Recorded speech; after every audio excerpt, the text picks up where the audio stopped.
শোন শান্ত বন্ধু, তুই কিসের টেনশন করিস?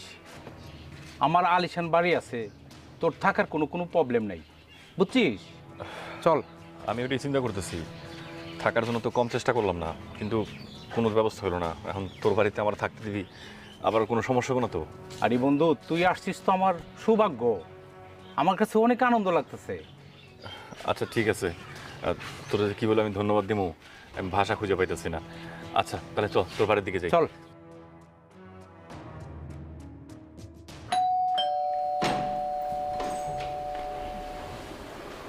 আর ভাইয়া অনেকে আমার বন্ধু শান্ত। ও আচ্ছা, এখানেই থাকবে নাকি? আজকে থেকে আমাদের বাসায় থাকবে। ওকে ফাইন, সমস্যা নেই। তাহলে তুমি ওনাকে নিয়ে ড্রয়িং রুমে বসো, আমি চা বানিয়ে নিয়ে আসছি। বন্ধু, তোর বোনটা তো অনেক সুন্দর। আরে বন্ধু বলিস না, আমার বোনটাকে বিয়ে দিয়েছিলাম তো আসলে ছেলেটা বেশি ভালো ছিল না, নেশা টেশা করে, তো সেই জন্য ওকে ডিভোর্স দিয়ে দিছি। আচ্ছা আচ্ছা, যাই হোক, চল আমরা গিয়ে বসি। চল বসি।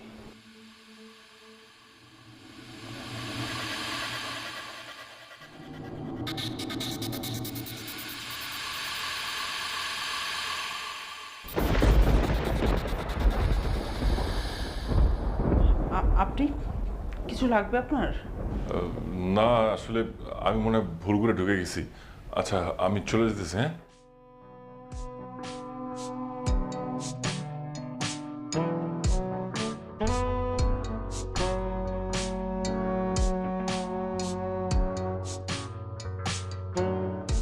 বন্ধু, তোদের বাসায় মনে হয় আমার জন্য সমস্যা হচ্ছে। না না, কি বলিস তুই? তুই আসার পরে তো আমার কাছে অনেক ভালো লাগতেছে। ভাইয়া, আমার মনে হচ্ছে তোমার বন্ধু এখানে থাকাটা বেশি একটা ভালো লাগতেছে না। যদি ভালোই লাগতো, আমাদের সাথে যদি অ্যাডজাস্টমেন্ট হতো, তাহলে এই কথাটা বলতো না। না না, আসলে সেরকম ব্যাপার না, আমার নিজের কাছে মনে হলো তাই আর কি বললাম। তুই আচ্ছা, অনেক পরে পরে আসছিস তো আমার কাছে অনেক ভালো লাগতেছে। তুই কেন এত তাড়াহুড়া করতেছিস যাওয়ার জন্য? আচ্ছা ঠিক আছে, সমস্যা নাই, তোমরা যেহেতু বলতেছো আমি থাকবো।